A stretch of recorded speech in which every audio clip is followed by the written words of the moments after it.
talk about this a little later in the program. Apparently, some Idaho legislators are already going to be talking about putting together a slate of delegates for a constitutional convention. And as the emailer says, isn't this putting the cart before the horse? And we'll talk about that a little later in the program. Also, Randy Staples from the Idaho Weekly Briefing, scheduled to join us in just about half an hour. And Randy and I will be talking about the end, well, the hoped for end of the legislative session in Boise, which could happen on Friday. Could being the operative word here. So things could be wrapping up, and you'll see a lot of legislation that'll just get worked, like just, boom, boom, boom, over the next several days in order to meet that deadline, some of which probably will not actually get a lot of research by the people who are actually voting on it. Party leaders will just nod their heads yes or no, and that's how it will work. That's how it happens when they're in a hurry to get things finished at this point. Is it the best way to do government? Well, Winston Churchill once said about the current form of government that we have in most of the Western world, or forms of government, which are very similar.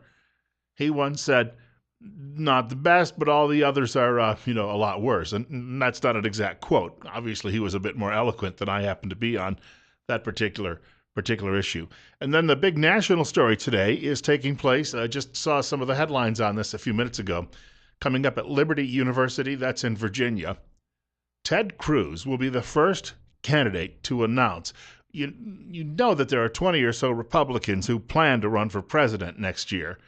Ted Cruz is the first to actually make it official. Rand Paul will make it official apparently next week, and then the others will begin trickling in, and then, within the next couple of months there'll be a wave. We don't know about those folks over on the left in the Democrat Party, other than the fact that Hillary Clinton still is sitting on the fence, and that she's sort of wetting an index finger, holding it up in the air, and she's seeing which way the wind happens to be blowing, and she's going to make a decision based upon that. She's trying to wait for the scandal to blow over, isn't she? We know that much. And then her understudy, Martin O'Malley, and I'll get that out in a minute. That's a bit of reflux going on after breakfast this morning. Martin O'Malley went to Iowa, and he's a former governor of Maryland who, outside of Maryland, nobody really knows, but he managed to really wow a crowd there of his fellow travelers the other day. So we've got some people who are planning on it. They just haven't taken that final step yet.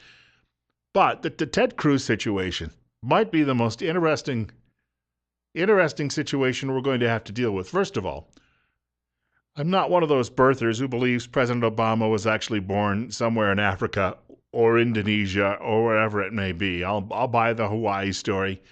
But really, when I hear people bring that up, it's like, you just play right into the hands of our enemies on the left when you talk about those things. And whether or not you believe you've got evidence of it, nobody else has verified your evidence, and so we just don't have enough to talk about that. And I hear that argument all the time from people who just are venting about the guy. You've got a lot of reasons not to like him. Forget that one, okay? However, Ted Cruz was not born in the United States. Now, John McCain was not born, at least in the contiguous United States. John McCain was born in the Panama Canal Zone, which was United States territory because his father was serving there as a military officer back in the late 1930s, and that's where McCain happened to be born, and because it was U.S. territory, a base or an embassy will do, that means John McCain was a natural-born citizen. But you had Mitt Romney running for the GOP nomination, not Mitt, but his father George running for the GOP. They look a lot alike, or they did before his father passed away. You had George Romney running for the nomination of the Republican Party in 1968. He was born in Mexico.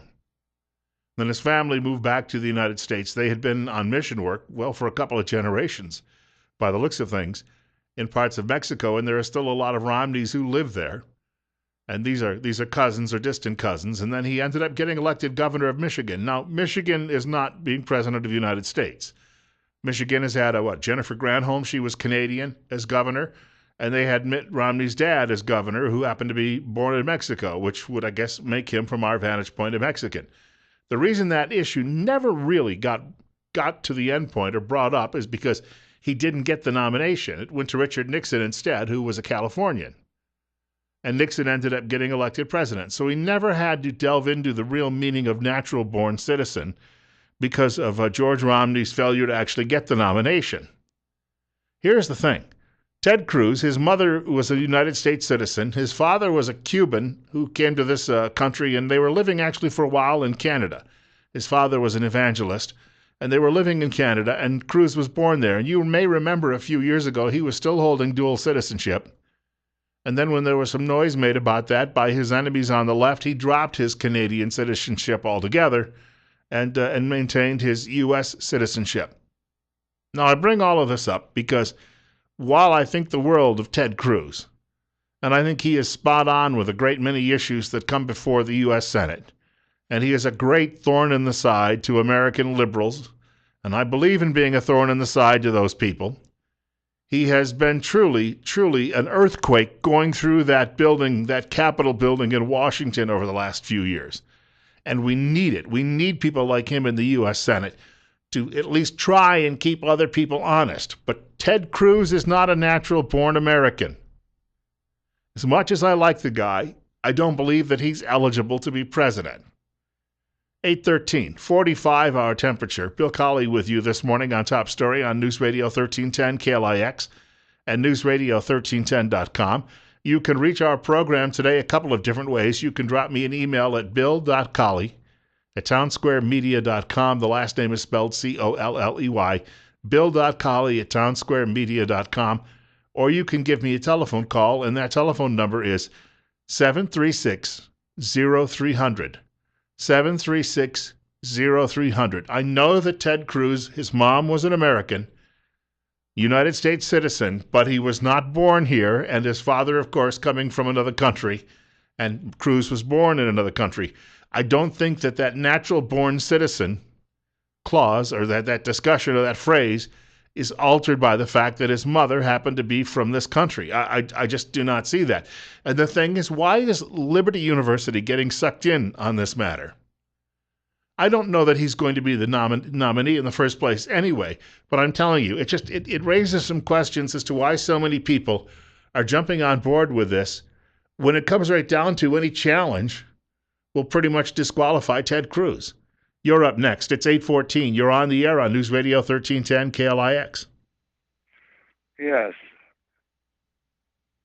Yes, go ahead. Yeah, Bill. I brought a paper down to you a while ago and dropped that off there. Did you get that, the information? I get lots of papers dropped off.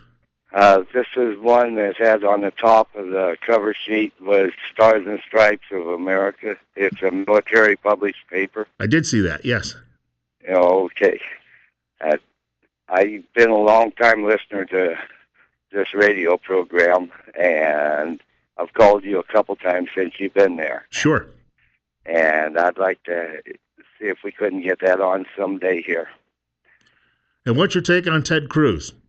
On Ted Cruz, at least he can produce an American paperwork, legal, that's documented to hospitals and everything like that. I'd like Ted Cruz also. I'm not sure. I'm like on the sidelines on it, see where it goes from here. Hey, thank you very much for the telephone call, sir. That's the thing. You know, liking the guy, and as I say, I'm among those people who really like what the guy has, up to now, actually stood for. But after we've made so much noise about their guy over the last 7 years, it would be a little disingenuous for those of us on the right side of the political spectrum to get on board with this candidacy, because it just would appear hypocritical.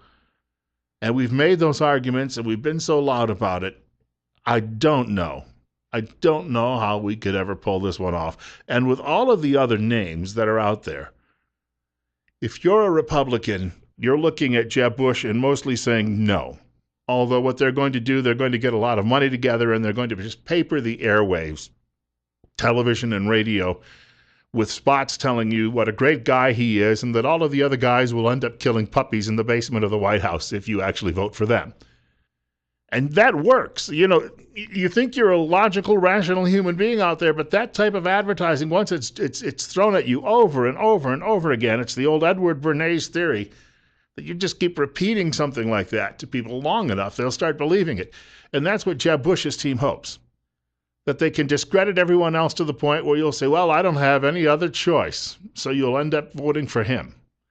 And of course, that old line, voting for the lesser of two evils only leaves you with evil.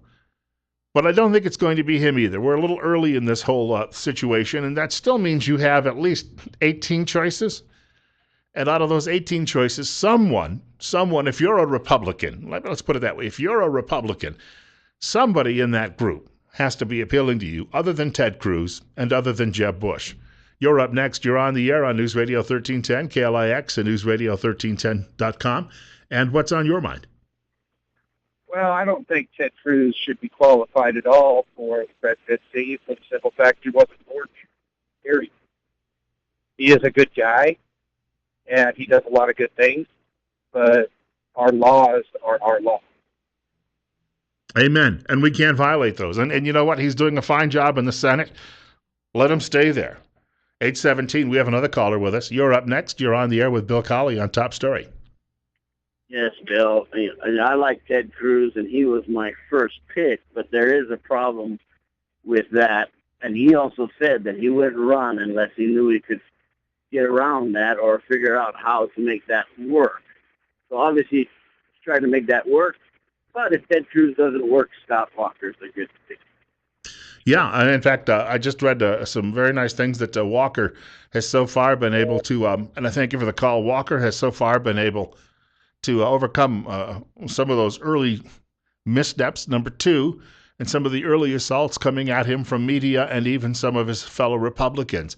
So he has shown amazing resilience. Remember, he showed amazing resilience when he had to face all of the big unions in Wisconsin and defeated them, and then they tried to recall him, and then he ended up winning the recall election and then got reelected after the recall election. All of this 3 times in, 4 years?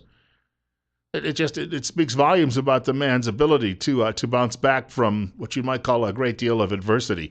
Cruz is going to be speaking shortly, and my guess is he'll get just a thunderous, rapturous response from the audience, and I would say he would do that at any Republican convention as well. But if he does believe he's found a way to overcome the whole issue of natural-born citizen through some sort of legal legerdemain, then I'm not so sure that I want him. Because if that's what it has to come down to, that he has to come up with some legal plan that will jump through hoops and use language that most of us don't understand, then he's not what he says he is. Got to leave it at that. Hey, we've got plenty more coming up today. Randy Staples will join us about 20 minutes to 9 o'clock. There's a story on the AP Wire about jobless veterans in Idaho. I tend to believe that probably parts of it are true, but when anybody tells you how great the jobless numbers happen to be, it's because they're just reporting government statistics, which do not reflect the number of people who still don't have jobs and don't collect any unemployment benefits any longer. If we get a chance, I'd like to reference that, plus this notion of a constitutional convention. I'll tell you what, the people who are forcing this better think it through long and hard. It's 8:19. Well, if you haven't been living in outer space over the last 20 years, you know that the media has been filled with stories that Americans are much bigger than they used to be. And we're not talking about their height. It's their girth that has gotten a lot bigger over the course of the last few decades. A lot of people now have made weight loss one of the missions in their lives. Some of us say it's a mission, but, it's not necessarily the prime mission that we're on. And maybe it should be. But we're going to be talking this Wednesday between 8:30 and 9 o'clock with our good friends from Tripp Family Medicine here in Twin Falls about weight loss and some of the new. So one of the problems, I think, for most people when they're trying to lose weight is that they're hungry all of the time. And when you're hungry, it's tough to concentrate on anything else. So medicine has come up with a lot of interesting alternatives to some of the more traditional ways to lose weight. We'll talk about those this week when we have the good folks from Tripp Family Medicine in studio with us. They are here every week on Wednesday between 8:30 and 9 o'clock in the morning. And in fact, you can get some questions you may have answered by some of the medical professionals who drop by. We should point out that Better Health with Tripp Family Medicine is here every Wednesday, 8:30 to 9 o'clock. And you can always find them. The office is on Fillmore Street, directly across the street from the main post office. Also, Western States Bus Services is hiring bus drivers right now, part-time bus drivers. Split shifts, 5 days per week, summers off, and scheduled no school days. Pay is $10.75 per hour. You can apply today by contacting 733-8003.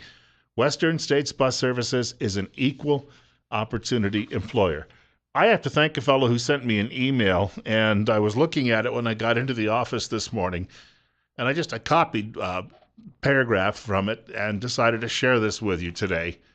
The Idaho State Affairs Committee is having a hearing. Now, this is taking place today on HB 67 for the delegate rules if a constitutional convention is called. And the writer says this is getting the cart before the horse. The House State Affairs Committee has already greased the skids for a state constitution call by passing HB 67 by a vote of 38-32. Now, what we're talking about here, there is a governor of Ohio. I think the name is pronounced usually John Kasich, but some people call him John Kasich. I met the man about 20 years ago. I was introduced to him by another congressman and seemed like a nice fellow, and he ended up as a television host on Fox for a number of years, then returned to his native Ohio, ran for governor, got elected. In some cases, he has compromised with the Democrats in his state, but overall, people say he seems to have the place running somewhat smoothly compared to what you might find in these other old Rust Belt states around the Great Lakes. He came to Idaho not long ago selling an idea for a constitutional convention, and he said only for one issue, and that would be for an adoption of a balanced budget amendment. That would be it, nothing else. Now, the concern about this from a great many people that I'm talking to is if you suddenly get all of these people together and you put them in a room, are they going to stop at a balanced budget agreement?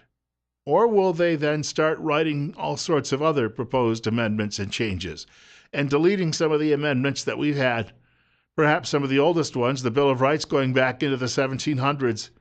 Will they delete those? Because there is a growing belief out there, especially among the left, and some of them would obviously be coming to this convention. You wouldn't shut them out. They would cry foul if you tried to do that. They don't believe in God, or at least they don't believe in God-given rights. Well, the founders believed that those rights came from God, not from a government, and that therefore you were guaranteed those rights. All the Constitution does is enumerate those. So if you call a convention, somebody suddenly gets happy feet and decides to start going ahead and making all of these changes, it could really end up being a disaster for the American people and for our future as well. And so you've got these people in the state legislature here in Boise who are going headlong into this, rushing forward, and I'm sorry, but I don't think they're spending enough time really looking at what this means and what the implications could be in this situation. Years ago, I remember talking to a lawyer who was serving in the New York State legislature.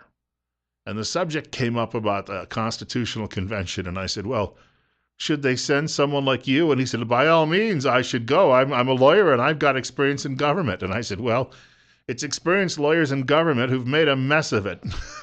Frankly, I don't think any of you people who've been involved in government should have anything to do if we have something like this come along again. And that's the other part of this, that the professional politicians would be the ones who would be drawing up all of the new rules and regulations. And they're going to serve themselves. I mean, that's whether they intend to, and they're not necessarily out there saying, oh boy, how can I, feather my nest on this one? Some might. We've seen that happen. That Aaron Schock fellow who's leaving the Congress here in a matter of days, I think on the 31st, so that'll be early next week, so he can go face some criminal charges.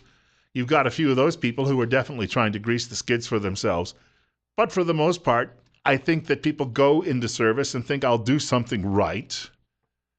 But, of course, there are all sorts of compromises they have to make. And after a while, your own views and your own wants suddenly become mixed up with what is right. And it may not necessarily be what everyone else believes in.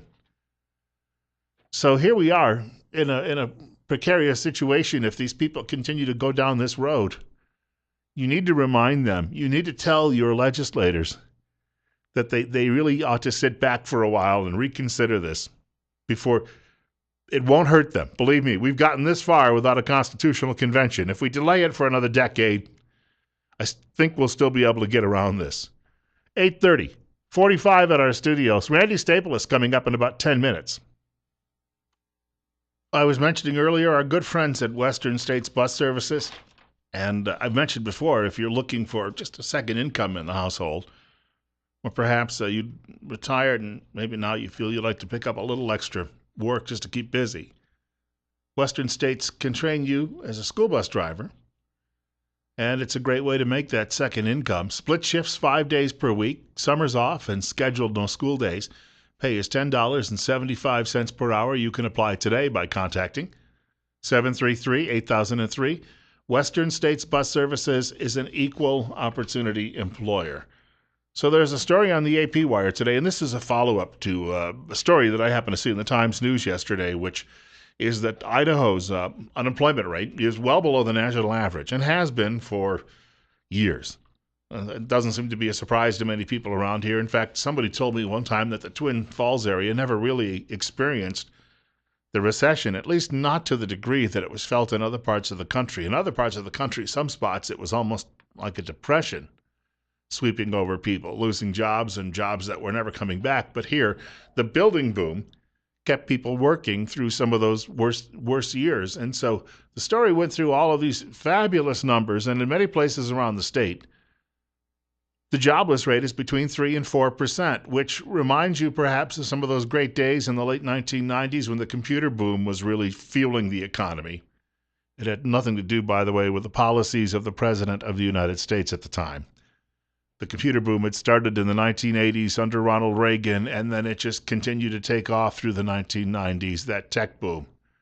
And partly the bubble that came about with when the internet was growing as well helped push things up before that bubble exploded just at the very end of the Clinton years.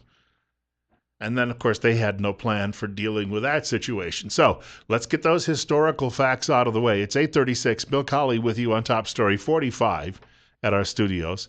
This is News Radio 1310 KLIX, and newsradio1310.com means you can listen to us online anywhere around the world. So the follow-up story to that big story about the jobless rate in Idaho is this. The Associated Press reporting the unemployment rate among Idaho's veterans is now the third lowest in the country, after dropping almost 5 percentage points over the last year. And they get the numbers from the U.S. Bureau of Labor Statistics. They show that 2.3% of the Gem States veterans are unemployed, down from more than 7% in 2013. And it says roughly 1,000 of the 58,000 military veterans in the state are without work. Well, those are 1,000 veterans who are likely getting jobless benefits. That's why we know that number. And here you go. This is always the fly in the ointment when it comes to these stories. These are based on the numbers. The jobless numbers are those people who are actually collecting their unemployment benefits, which are not permanent. And then those benefits run out. And then what happens to those people afterward? Well, they're not counted in any more numbers, but they don't necessarily go back to work. So when you read a story like this, you start to realize that we've got people, the perfidy of people in media who continue to push this view that things are getting better all of the time so they can continue to promote their values, which are the values of the Democrat Party. They're not here again. They don't report facts any longer. This is more of the baloney that they just continue to, smear onto the sandwich in order to try to get you to turn around and vote for more of their fellow travelers. It's got nothing to do, my friends, with the actual jobless numbers. A great many of these unemployed veterans, likely their benefits ran out, and who knows what they're doing. They may be living out in the sagebrush now in some lean-to, trying to get by on whatever roots they can scavenge. It's 8:38. You're up next on Top Story with Bill Colley on News Radio 1310 KLIX. Hi, good morning, Bill. They talk about the economy being so good here. My wages got cut like 3 or 4 times while I was underneath that recession or depression or whatever you want to call it here, Twin Falls. So, it wasn't that great here either. Yeah, I think what they were saying was, though, at least it wasn't quite as bad. It's the hard landing wasn't quite as hard. It was a bit of a cushion because of all of the building going on, especially on the north side of town. I thank you very much for the telephone call. I saw the real worst of it when I went to visit relatives in upstate New York during the real bottom in 2008 and 2009, and because they're not allowed to do any fracking there for where they have huge resources of natural gas underground, and so the whole area has just been hollowed out. The plant closings have been going on there for 30 years anyway, and it hasn't gotten any better. And yet I would leave after a long weekend visiting all of these relatives, and I would go back down to the eastern shore of the Chesapeake Bay where everything was booming because of all of the tourists coming in from Washington. And why were they coming in from Washington? Because government was growing and sucking up more taxpayer dollars, and they were turning around giving six-figure salaries to all of these new bureaucrats who were spending their weekends and their vacations on the Eastern Shore. So the economy there was booming, and I lived in that situation for several years and thought, it's not so bad. But it was when I would actually get out of that area and I would see what was going on in other parts of the country, I would realize just how serious that the economy had taken a beating. And no, friends, these jobless numbers, they're a hoax. They're a myth. My guess is 20% of Americans are still unemployed. And if you want to count the underemployed, we're probably talking 35%. All you got to do, I did this yesterday. I drove around and took pictures of some of the dilapidated houses on the streets around here to realize people just don't have the money to put back into these places any longer. 45, 840, Randy Staples joining us in just a couple of minutes on Top Story. And roughly this time every week, we have an opportunity to chat for a few minutes about some Idaho politics with Randy Staples, who, of course, is the man behind the Idaho Weekly Briefing and has a long, long history of covering politicians and politics in the region. And so we take a few minutes just to get what we might call inside baseball if we're looking for some sort of analogy of what's going on at the State House and throughout the state capitol. 45 at our studios. It's 844. Bill Colley with you on Top Story on News Radio 1310 KLIX, as well as online anywhere around the world on newsradio1310.com. First of all, Randy, welcome back to the program. Good morning. I was just sharing with you off air. The governor was on the air with us Thursday morning and seemed very confident that the bill that would raise teacher salaries would pass, and said it's really just down to process now. And I was mentioning either he knows something that I don't know, or he is just maybe saying that in order to try to encourage people to actually finish the work. Well, and the latter is a little bit more commonly what you expect to hear, that governors at this point, when they have certain things that they're hoping for or trying to push through, there's usually kind of an expression of confidence that something like that will happen. I think the feeling is that if there's a general feeling that it's likely to happen, that the odds are improved, or at least that would be the theory. We'll see what happens. It's certainly not impossible, but it's going to be a difficult road, and they've got a number of twists and turns yet to try to address. It could be one of those things where you still have a lot of support, but you may not see it this year, and they may have to come back again next spring. That's possible. There are lots of things like that. Of course, the subject of how much teachers ought to be paid has come up. Is not a new subject. It's always there. But this year it got more attention and was more directly on focus for more of the session than it generally is. That doesn't mean that it's going to pass necessarily, and you could very well be right that at the end it falls short, say especially in the Idaho House, and the votes just aren't there to push it through. What would have to happen would be that there needs to be some overall, and this is where all of the financial pieces kind of fit together. There needs to be some overall approach that will get a majority of the votes in terms of all of the various things that are being strongly proposed to come through. And that means that, for example, teacher pay is part of the larger package that also includes road repair and a number of other things. So we could see a bundling, if you will, on some of these issues before they finish them up. Yeah, I think that's, in effect, I think that's what would probably happen. Now, technically, the Idaho legislature in Congress, this is one thing that, this is something I think the legislature does better than Congress, is that they require that each bill be about a distinct subject. So you can't really bundle together unrelated subjects. And you don't have in Idaho just one budget bill, which you sometimes do in other states. Each department agency has its own separate appropriations bill. So all these things go through separately. But it is possible to work out kind of general agreements, a bit of horse trading, to determine that, okay, if we do this here, then we're going to do that there, and we're going to do all of these things. Maybe we do these things more or less at the same time.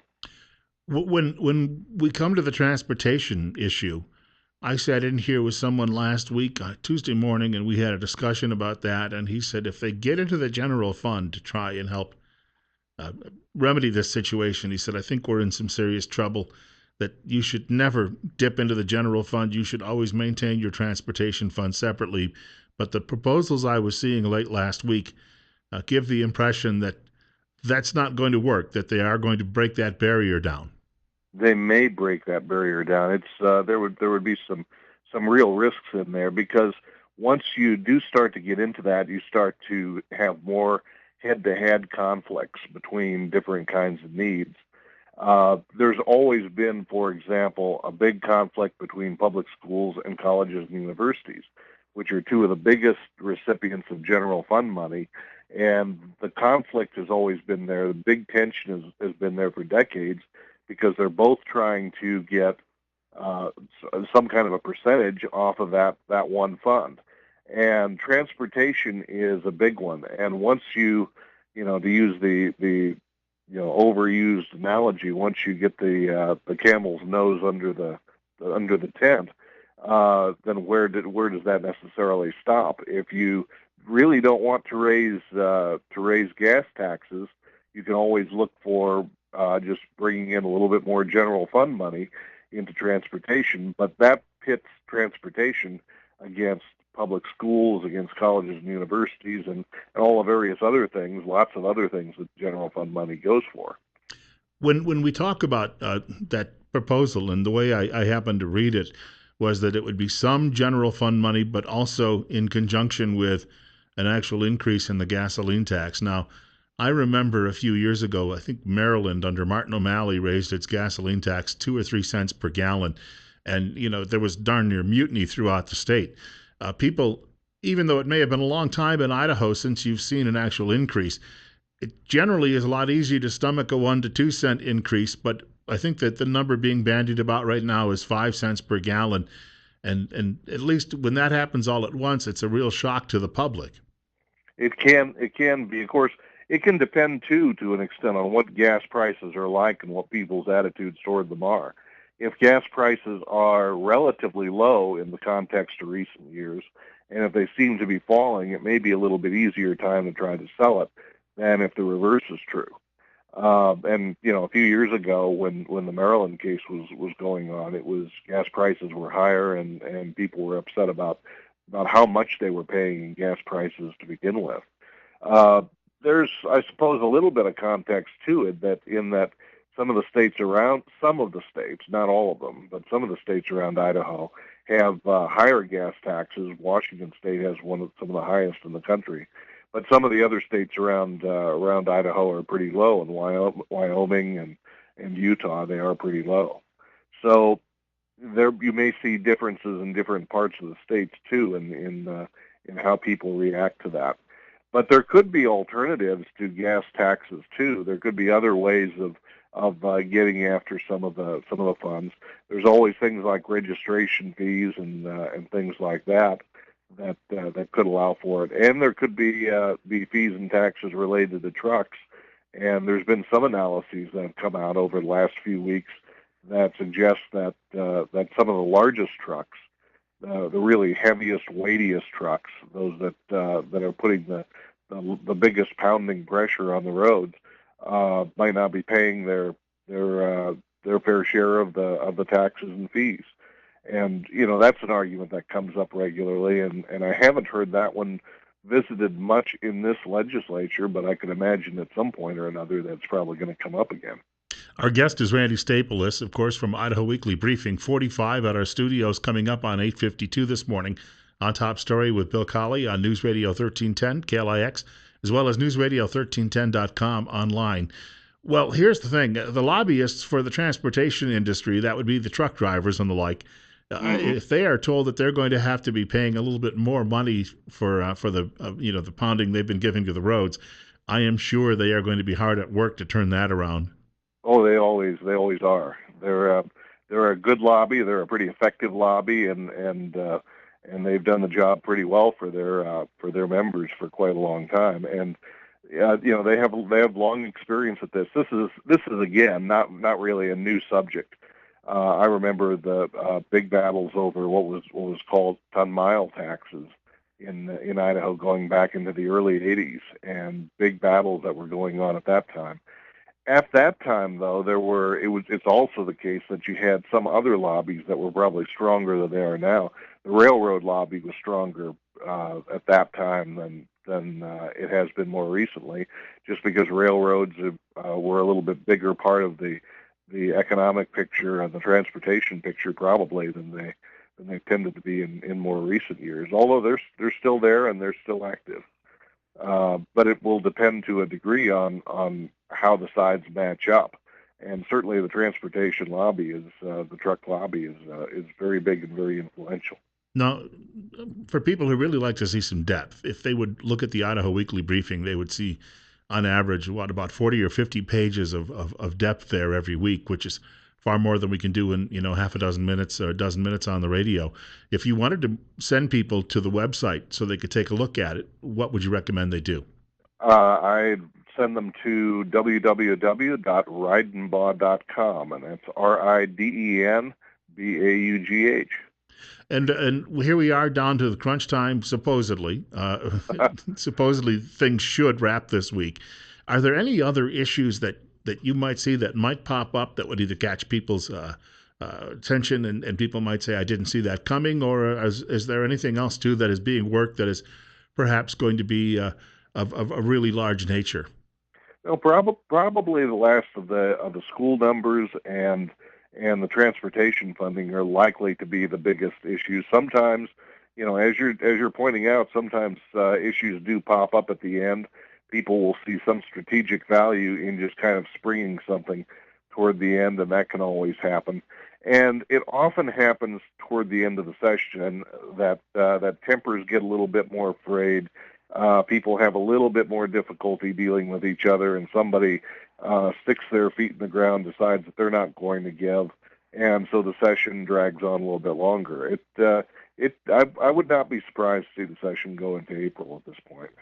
Yeah, I think that especially with the two issues we were talking about, plus you had the college funding issue that had been floating around at least earlier in the session.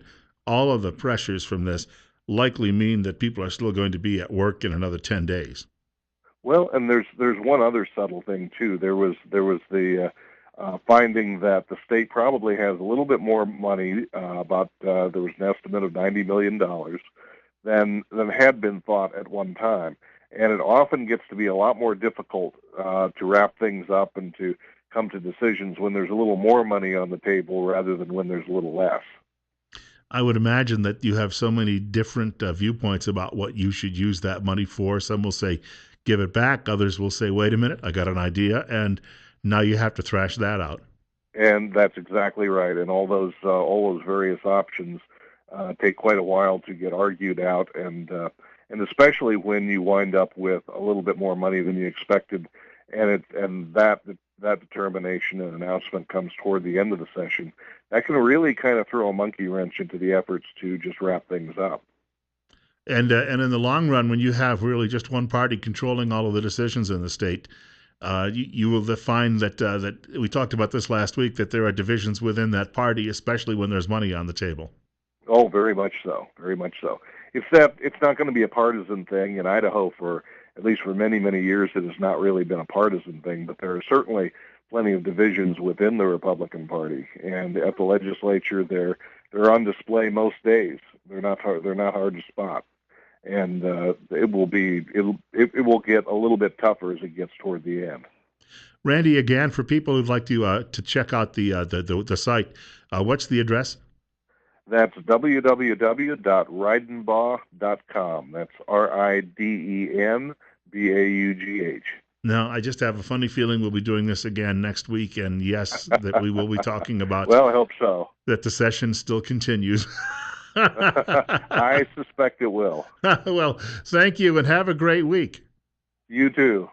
Randy Staple is joining us this morning from the Idaho Weekly Briefing on News Radio 1310 KLIX, as well as newsradio1310.com. That is our website, which means you can hear us anywhere all over the world. Just take that with you if you're out of town and you're sitting in a hotel room this morning while you're getting ready to go out on business, and you're getting ready, and yet you want to keep track of what's going on in the Magic Valley. All you have to do is click on that Listen Live icon, and you can take us with you wherever you go. In the meantime, coming up on news at 9 o'clock from Fox, that'll be long in just a few seconds. One more hour of Top Story with Bill Colley still ahead. Of course, Rush Limbaugh is up. He'll have a lot to say about that Ted Cruz situation. That'll be a big topic. I had an email during the course of the hour, I should point out, from a fellow in the listening audience who says Ted Cruz has a better opportunity ahead if he would replace Mitch McConnell as the majority leader in the U.S. Senate. And I thought to myself, now there's a great role for the man. And believe me, pretty soon we're going to get to that tipping point where the old guard are just going to end up being toppled. Got plenty more coming up. In fact, speaking of toppling the old guard, Glenn Beck, who you hear right here 5 days a week live. Well, sort of. Slight delay. Glenn Beck has said he's leaving the Republican Party, and there are some warnings about what that may mean in the future for the GOP. It's 45 at 8:59.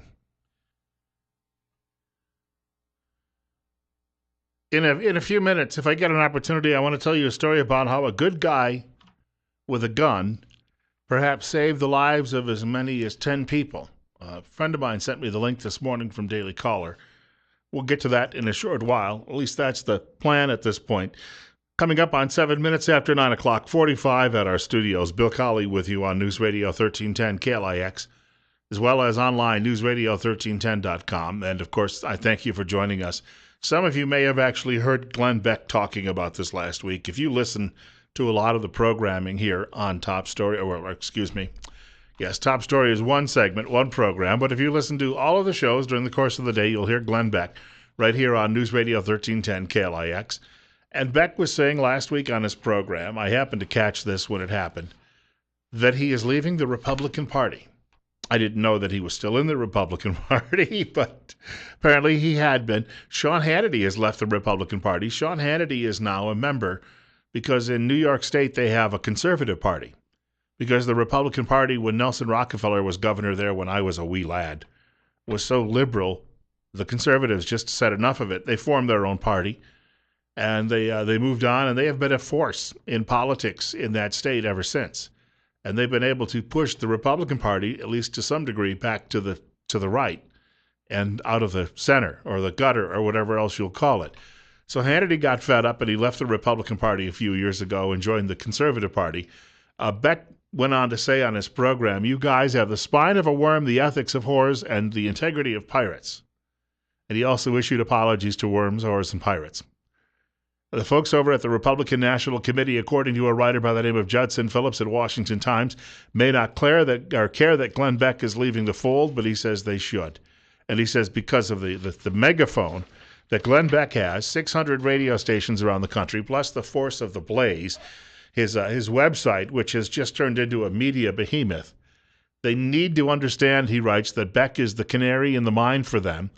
He says sometimes Beck strays from the conservative farm, but he does not operate in an echo chamber. And his views reflect the views of millions of people who are listening to him on a daily basis. We have a caller with us this morning on News Radio 1310, KLIX, and newsradio1310.com. And you're on the air on Top Story with Bill Colley. Morning, Bill. It's not that he quit the Republican Party. He says that as far as he's concerned, the Republican Party has been dead for a while because of the influx of the Democrats that have an R in front of their name. And what he wants is to defund the Republican Party. Don't send any money to the GOP because they end up supporting the rhinos. That's his big thing right there. He's been a conservative for years.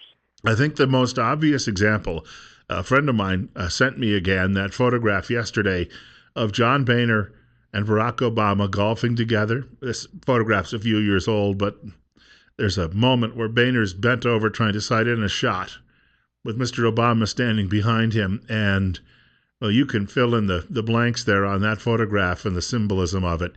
Mr. Boehner is certainly one of those leaders who's just he's more than willing to. He's got no spine. He just he's a big lump that will go in whatever direction he gets pushed. Well, I've caught some of our own senators and stuff, that supported Boehner on his vote because he said that there wasn't anybody else that could take that place, which tells me that they didn't like the Tea Party. So we have more people on the Tea Party side that are willing to do stuff by the Constitution, and these people just keep shredding the Constitution. We got to stop that, whether you like the people or not. And I thank you for the call as well. And if you'd like to reach the program, 736-0300, 736-0300. Also, bill.colley@townsquaremedia.com. That's bill.colley@townsquaremedia.com. Yes, you've got a lot of people in the Republican Party who have found get along, go along is the best way. And the fact that they've turned their nose up and they're actually, Mike Simpson's comments a week ago in the Times News, they were actually in newspapers all across the state. I just happened to read them in the Times News a week ago yesterday, where he essentially said, hey, I'm not going to deal with these Tea Party Republicans any longer, and we're going to go out of our way to try to humiliate them. And I'm paraphrasing, or I'm telling you what I think is really going through his mind. We're going to humiliate them, we're going to bully them, and we're going to show them who's boss in the Republican Party. Well, that's fine, except those are the people who you need to show up on Election Day. Now, he may feel that he has already beaten back 3 primary challenges in recent years, so he is pretty much in a safe seat. But you know what? If you go out and intentionally harm these people and intentionally go out after them on some sort of witch hunt, surviving a 4th primary might not happen. But there you go again. You've got people out there who feel probably that their seat is their personal property and that they've held it for so long that the rest of us are not deferential enough to their cause. And so therefore, they are going to come back and show us how the game is played. I think that the columnist who's writing in the Washington Times, Mr. Phillips, makes a great point near the end of his column. He says the Republican Party leadership does not understand the Glenn Beck problem. The moderate Republicans have long thought they could control conservatives because where else could conservatives go? Mr. Beck has the platform and the influence to create a third party or encourage many conservatives to abandon the Republican Party. If the establishment Republicans' war on conservatives, he writes, continues, that is exactly what will happen. Now, I was a member myself of the Libertarian Party for many, many years when I was younger, but then I realized I'm more of a conservatarian than a libertarian. That is, some of my right-wing views are conservative, not all standard libertarian. And I have evolved to the point where, as I've said on the program before, the one party that really catches my attention is the Constitution Party. And if you were to go look them up, I won't say Google them because Google is basically spying on you every time you use the service. Go to a search engine called Start Page and look up the Constitution Party and start reading about it. Read whatever you can about it. The reason it's called the Constitution Party is because of its adherence to the Constitution. And we really, a lot of us claim fealty to the Constitution, but then we, even in our own personal lives where we back certain issues or candidates, we tend to waver a little bit in that. I'll give you a good example. Back in 2004, the Constitution Party was opposed to the Iraqi war, when just about every conservative that I knew was wholeheartedly behind the war. And a lot of my conservative friends said, how can I back that party? Well, the Constitution Party was not opposed to the war in Iraq because it thought the war in Iraq was bad or morally wrong. The Constitution Party just simply said, before you go to war, you better have your declaration of war. You better have your ducks in an order here, and that didn't happen in that particular situation. And so their argument was simply there was an illegal war because it really did not have the imprimatur of the members of Congress. And so made perfectly good sense to me. And then I had the opportunity in 2012 to become very well acquainted with their presidential candidate. And of course, you never saw him on any of the major networks. Never. And you never read about him in any of the major newspapers. I think perhaps the Washington Post did a story about him because he was a congressman for many, many years from the Tidewater region of Virginia by the name of Virgil Goode. But in the time I got to know Mr. Goode, when he was running on that part, he had been a Republican. He left Congress, and he said, I can no longer be a Republican. He got involved with the Constitution Party. And I used to have him on the radio show I was hosting at the time back in 2012 as a regular guest about once a week. And I've got to tell you, this guy is a leader. Now, he likely will not be the nominee again in 2016 from that party. They'll come up with someone else. That's the thing I've noticed with the Libertarians and the Constitution Party and some of these other third parties is they recycle a lot of people, but for the most part, one guy is a vice presidential candidate on the ticket. 4 years later, he's the presidential candidate. And they just keep, moving them along in that situation. I remember in 1988 meeting Andre Maru when he was running as the vice presidential candidate for the Libertarian Party.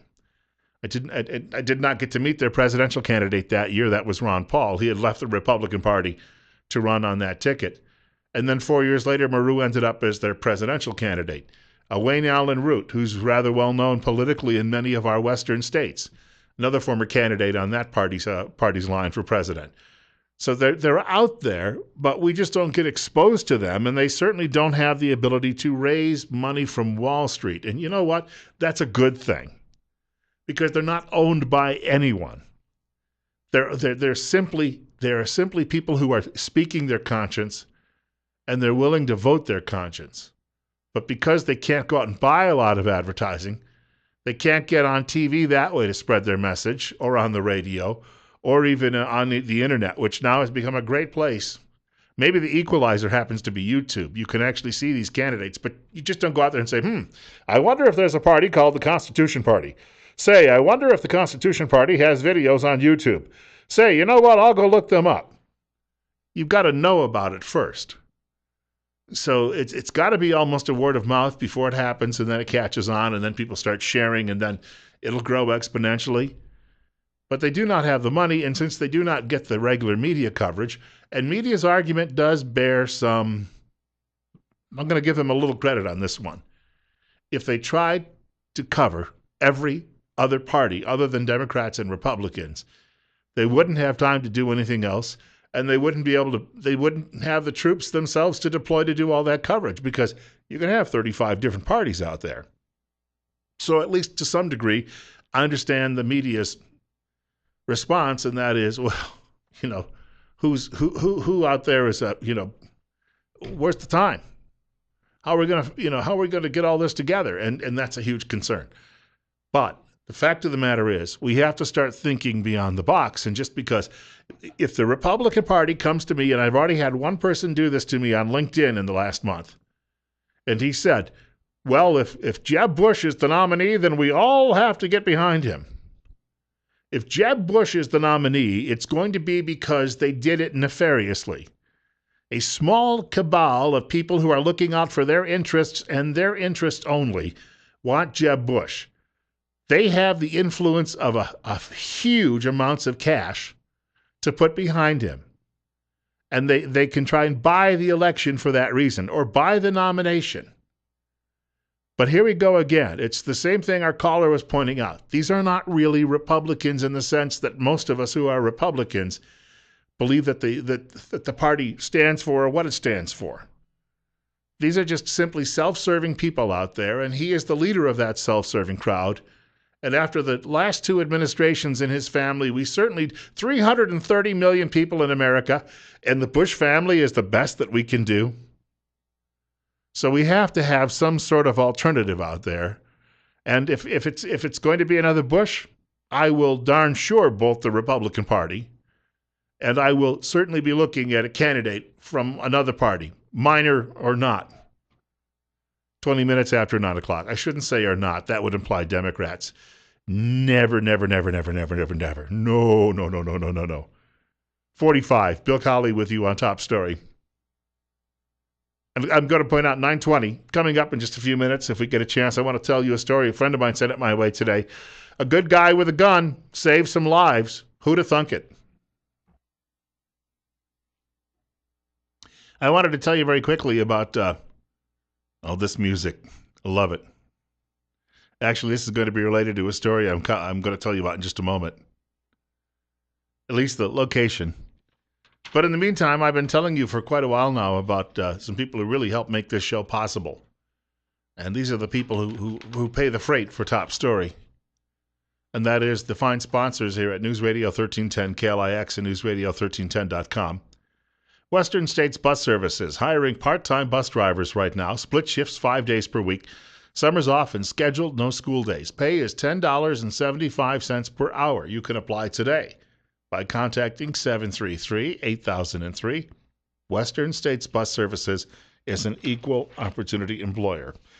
They call it the City of Brotherly Love. I think probably a better phrase would be City of Brotherly Mug.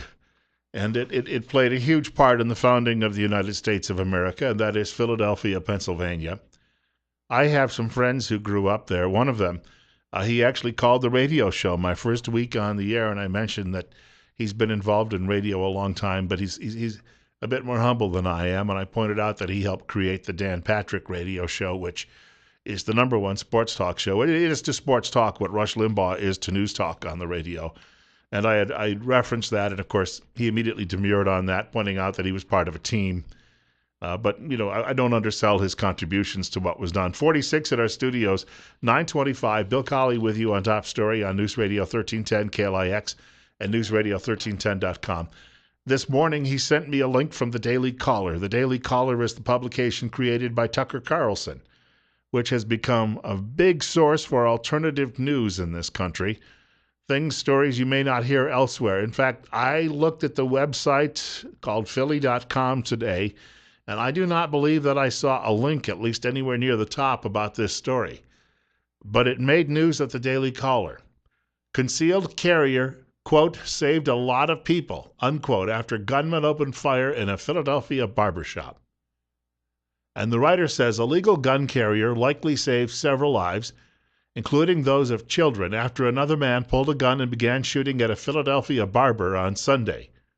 Warren Edwards, 40, was involved in an argument at the Fowler barber shop at around 3 p.m. A witness told WTFX that when a barber at the West Philadelphia business told Edwards to, quote, chill out, unquote, he pulled a gun and began shooting. Folks, I've been into a lot of barbershops, and the discussions, ESPN was usually on in the background, and the discussions were usually about football and basketball, this time of year, especially about basketball.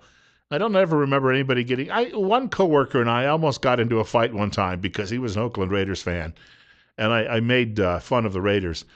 I should point out alcohol may have been involved in that particular situation, which normally is not an issue at a barbershop. So this jerk decides to start shooting. Between 8 and 10 people were in the barbershop at the time, including children. But, as if on cue, a guy came walking through the door for a haircut. And he happened to be carrying a loaded pistol. And bang, bang, bang, he shot the gunman several times, hitting him in the chest. Edwards died on the way to the hospital. That was the end of him. They'll save money on a trial and feeding him for the rest of his life in prison this way. And then the legal carrier ended up turning himself in to police, but police said, hey, you know what? No charges. He's got concealed carry permit, and what he did, he saved lives before we could get there and save them. And the police are actually complimenting this man for having done that. Now, when I hear all of these arguments pro and con against guns, and I realize that the people out there who are opposed always cite some anecdotal story. Well, the college professor who shot himself in the thigh. Oh, we can't have that. Oh, people will be going around on the streets shooting each other in the thighs or their own thighs all day long if we have concealed carry for everyone and we don't permit it. Well, here you go. Most people who are carrying, they are carrying and they know what they are doing. Most, overwhelmingly. You know, the thing is, I used that figure, 330 million Americans, a few minutes ago. That's a rough estimate. All right, 310 when you only talk about the people who are here legally. But still, do you realize out of that overwhelming number, as a percentage, 99.9999, practically to infinity, will not shoot someone today on purpose or accidentally, and they will not shoot themselves on purpose or accidentally today.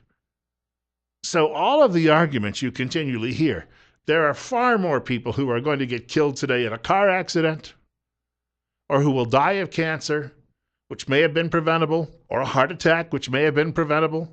You've got all of these other things going on out there, and the screaming memes on the left, ultimately their goal is still controlling you. And they cannot control you if you are actually armed. This has got nothing to do with public safety. That's just a load of crap. I drove up to Sun Valley over the weekend. I passed through some isolated spots. In fact, I got off the road a couple of places, drove down some back roads, and looked over the area around me. And I got to be honest with you, there are some places, if you had to call a cop, you're going to be waiting a very, very long time. But you know what? If you're trained and you know what the heck you're doing, you won't need to. You can just have them come in and clean up the mess. Coming up on 9:30, Bill Colley with you this morning. 47 at our studios. Oh, Barney Frank in the news, and because of Barney Frank being in the news, Larry Craig is in the news. Maybe we'll get a chance to tell you about that in just a few minutes, right here on Top Story on News Radio 1310 KLIX. I'm just looking up at the TV screen. Starbucks has issued a statement as to why they are no longer going to be talking with customers about racial issues. What a harebrained, knee-jerk liberal scheme that was. 9:34, Bill Colley with you. 46 at our studios. This is Top Story on News Radio 1310 KLIX and newsradio1310.com. When I heard this, you just want a cup of coffee. I'm not a big Starbucks guy. I'm not knocking it. I think the coffee is very good, but I can make my own Maxwell House, and it wakes me up, and I don't really have any other worries. I drink coffee simply because it picks me up. I like the taste. I have to admit that, even in my Maxwell House. But I like the Starbucks taste better, but you know what? There's a lot of things I like. I liked whipped cream and pudding, but I don't sit there and eat it every day. But when I heard this story, I said to myself, why would I want a discussion about race when I'm just going in to fill up on a little caffeine?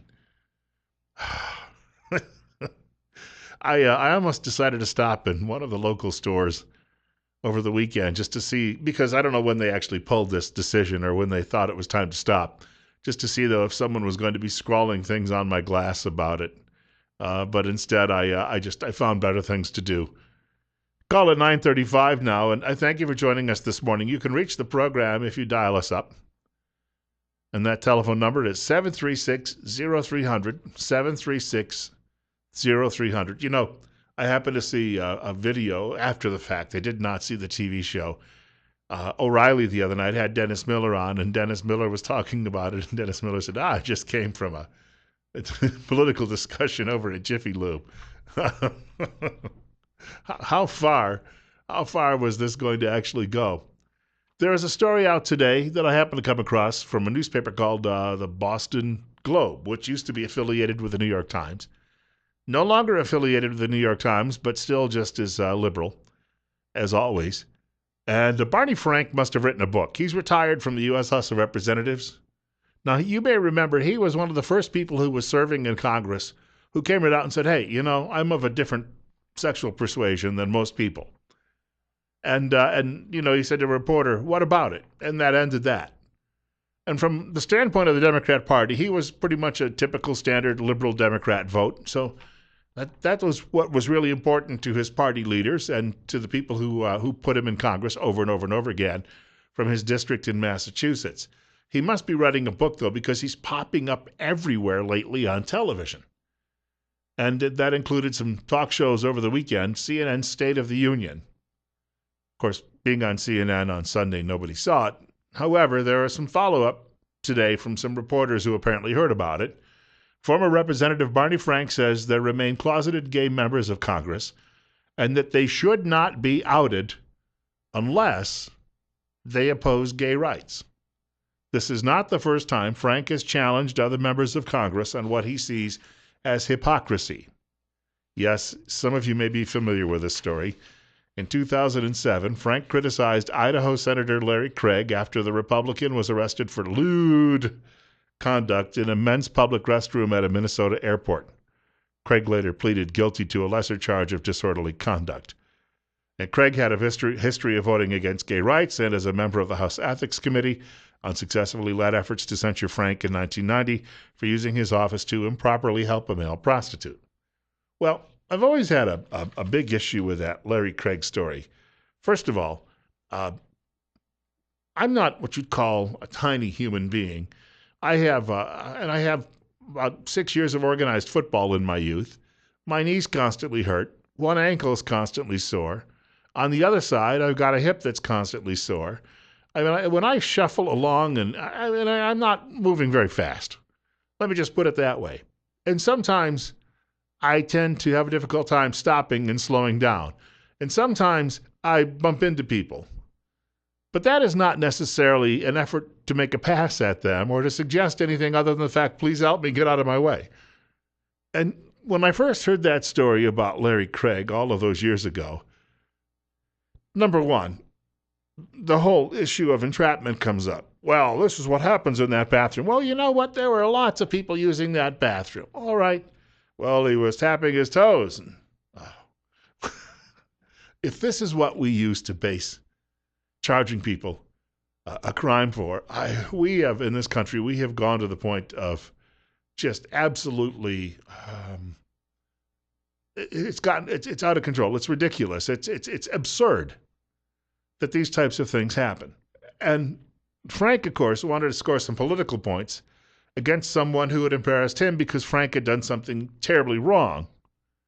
And that was allowing someone to run out of his dwelling a prostitution ring. So he saw this as an opportunity to go after someone who was accused of doing something in a bathroom. I'm just, the whole thing boggles my mind. And you know, if media had been willing to play it straight, but since media is allied with Barney Frank because, as Cal Thomas has said, Barney Frank belongs to a media-protected class, they were more than willing to help chew up Larry Craig at the time for that very reason, and just play the role of appendage for the Democrat Party. 20 minutes now from 10 o'clock, 47 at our studios. Some rain today and maybe even tomorrow. Long overdue, most people would say. Bill Colley with you on Top Story on News Radio 1310 KLIX and newsradio1310.com. The current Drudge headline, following the announcement a few minutes ago by Ted Cruz at Liberty University that he is a candidate for the Republican nomination for President of the United States of America.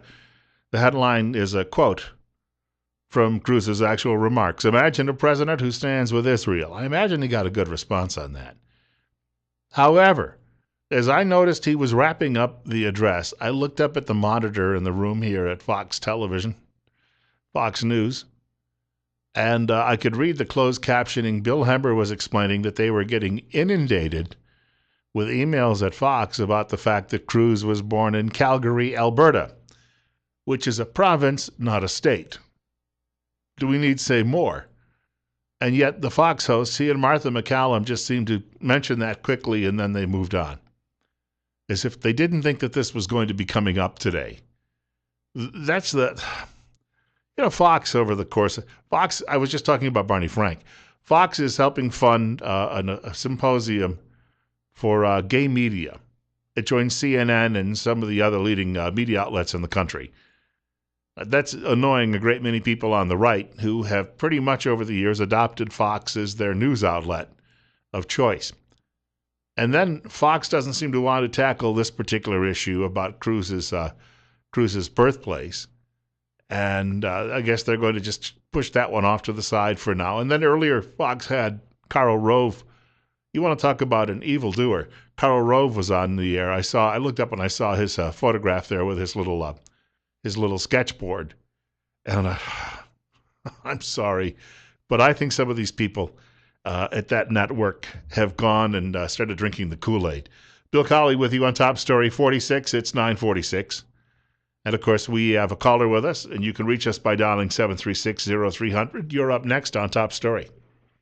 You know, Bill, I think this, between Barack and Cruz, we're going to try and set a precedent here for years and years to come. Because I still see a problem down the road when somebody of Hispanic descent or another nationality or whatever tries to become president. And yes, they were born in the United States, but they were born here when their parents were here illegally. So that makes, I don't know how they're going to deal with that, because in my eyes, if you're not here legally, how was your child born here? Well, I'm going to look at it from a different standpoint. It wasn't the child's fault in that situation. And I think that child, if that child was born in, I don't know, Colorado or Utah or Wyoming or Idaho, even though mom and dad were here illegally, they have a better claim to run for president than Ted Cruz has, who was born in Calgary in Alberta. Thank you much for the telephone call, sir. I just, I don't get it. And somebody somewhere is going to start bringing this up. And it's going to gain momentum because Cruz is courting the very same people who feel the strongest about this situation. And people are not going to be happy about that. Yes, they may like him, and they may like him a lot. And it is unfortunate. If they were that concerned, maybe his mom should have been sent home to her folks in Delaware, where she was from, until she gave birth to the baby. She didn't necessarily have to be on the road with her husband. But you know what? Obviously, they weren't sitting there thinking, we're going to name him Ted. Boy or girl, we'll name him Ted, or her Ted. And someday, Ted will be president. This is not going through their minds, obviously. It wasn't anything that they were thinking about. The Roman Empire, when it was getting near its end, was ruled by a whole succession of various emperors who came from other places. And when Julius Caesar was killed and his nephew took over, his nephew wasn't a Roman citizen. Well, he was they'd granted citizenship throughout the empire to a lot of people by that point, but they had to bring him in from Greece. And then they started importing emperors from Africa. And then they started bringing in these barbarian emperors from up in the countries to the north. And it really spelled the end of Rome at that point. And maybe we should start looking at it that way. I know it might be a little premature, but I just can't see Cruz being president. And I know it's a technicality. And I know he's a fine man. And I think he's got wonderful ideas. But I'm sorry, he should know better. Coming up on 9:48, Bill Colley with you this morning. I don't know that I'll get a chance to mention it today. There was a case going before the Supreme Court. I'll just get to it briefly. A case that's going before the Supreme Court today, the U.S. Supreme Court from Texas. The Sons of the Confederacy are fighting to actually have and I don't know if you've heard about this story. I picked it up from an English newspaper called The Guardian. They would like to have specialty license plates issued with the Confederate flag. Some states are currently doing this. Texas denied the idea, and a lower court said that their free speech rights had been harmed. I don't know how you can come to that conclusion. It's a license plate in the state. That is one area where the state, I think, has pretty much say on what it's going to do. As long as we have agreed to allow the state to license us to drive, we have to play by the state's rules. That's how that tends to work. In the meantime, Mike Huckabee coming up. The Huckabee Report is brought to you exclusively by the financial advisors at Waddell & Reed in Twin Falls. You can reach them at 736-6563. Again, that's the financial advisors at Waddell & Reed in Twin Falls. The telephone number, 736-6563.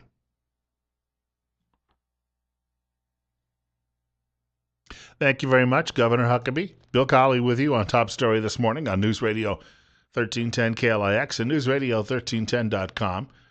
Just quickly, I want to point out something that I happened to come across just a minute ago, email from a member of the audience. SB 1121, this could be going to a vote, and it could end up forcing vaccinations on families throughout Idaho. mandatory vaccinations. Now, as I've said in the past, I had all my shots when I was a kid. My daughter had all of her shots when she was a kid. But this is really a personal choice of the family. So here you go again. Government stepping in and saying, you know what? We know what's best for you and your family. As you can see, our heads are twice as big as yours, so our brains must be that much larger. Excuse me, sir, but your head's pretty normal. No. You see, you're nearsighted too. That's the problem. You just don't understand. So what are we dealing with here? Well, we're dealing with another government effort to try and take control of your life and your family. And it needs to be opposed. And so I wanted to